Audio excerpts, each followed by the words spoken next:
मतदानाच्या दिवशी प्रत्येक बूथवरून आपले मतदान सकाळी 12च्या आत मतदान केंद्रावर केले पाहिजे। अशा पद्धतीने आपण काम केले पाहिजे। जर कोणी फुग्यात राहत असेल की मोदीजींची हवा आहे तर या गोष्टी लक्षात ठेवा। 2019च्या निवडणुकीमध्ये एक निर्दलीय खासदार निवडून आली होती। एवढी मोठी यंत्रणा असतानाही एक निर्दलीय उमेदवार म्हणून मी झेंडा गाळून गेली होती, तर त्या फुग्यात कोणीही कार्यकर्ता राहू नये। मोदीजींची हवा आहे म्हणून आपण सहज निवडून येऊ। जर कोणी फुग्यात राहत असन की मोदीजीची हवा आहे तर गोष्टी लक्षात ठेवा। 2019 मध्ये एक निर्दलीय एक इंडिपेंडेंट खासदार निवडून आली होती।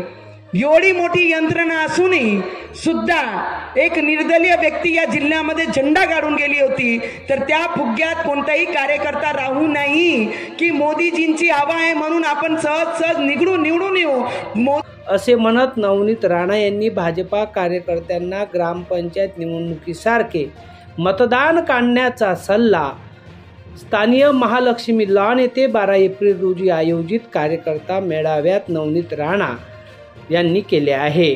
या मेळाव्याला जिल्हा अध्यक्ष अनिल बोंडे, केवलराम काळे, गजानन कोल्हे, रुपेश ढेपे, प्रवीण तायडे, रमेश मावस्कर, राज पाटील, सुधीर रशे, रमेश मळगे, विनोद कोरडे, प्रताप अभ्यंकर, साहेबराव काठोळे, रेखा मावस्कर, अभय मातने, कुंदन यादव, विशाल काकड प्रामुख्याने उपस्थित होते। नवनीत राणा यांनी समस्त कार्यकर्त्यांना संबोधित करताना म्हटले की विरोधातील नेते हातात हात घेऊन ज्याप्रमाणे मोदीजींना विरोध करत आहे त्याच पद्धतीने त्यांना थांबवण्याचा प्रयत्न करत आहे। म्हणून जिल्ह्यात पहिल्यांदा कमळ चिन्ह निवडून द्यायचे आहे। अमरावती जिल्ह्यात कमळ फुलणार आणि अमरावती जिल्हा विकासात पुढे असणार असेही त्यांनी म्हटले।